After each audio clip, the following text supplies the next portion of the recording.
Kristen Downs, and I'm a PhD candidate in Environmental Sciences and Engineering from the University of North Carolina in the US. Today I spoke at the Ignite stage about multidimensional vulnerability indices and our suggestion to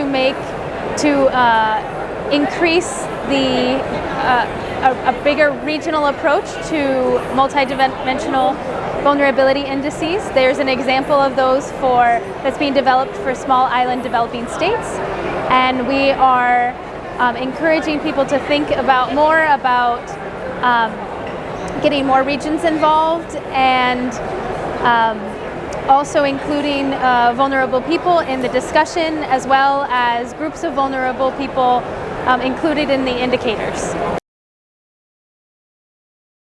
I think that part of that is increasing the conversation that's occurring in multiple UN bodies, so that it incorporates more stakeholders in complementary processes, or at least to have input.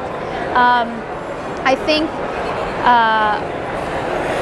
it would also be great to see different regions be able to develop their own either additions onto multi-dimensional vulnerability indices, or at least be able to think more about what sorts of indicators are important for their regions. And that would give, hopefully, an opportunity to have benchmarking between countries and to have more communication, as well as to get stakeholders involved. And there may be opportunity for coordination across regions, but mostly we're just inviting a broader conversation around multidimensional vulnerability indices.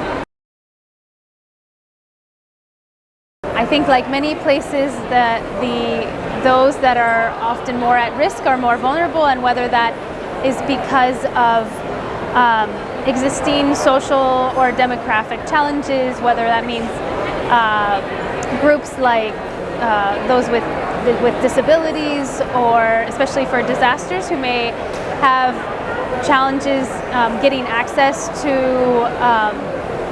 resources, or if a disaster occurs and being evacuated appropriately, or depending on communication. I imagine that you would know better than I about the situation of women in disasters, but I think there's a lot of different groups that would be important to include, and I think that those who live in Asia would know better than I do.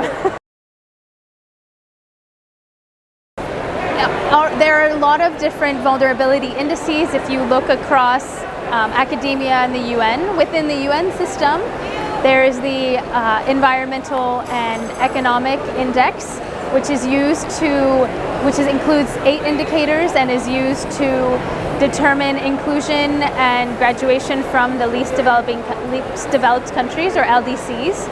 And then in 2020, based on earlier work, the UN General Assembly called the Secretary General to enable a multidimensional vulnerability index for small island developing states. And so that is currently being developed. I know that the UNDP has put forth a report last year, and I think it is being expanded this year, that expands upon the Environmental and Economic Vulnerability Index, or EVI, by adding some additional indicators. And then recently there's been an additional review of existing MVIs and some suggestions from the UN OHRLLS. I'm not sure I'm going to get it all correct.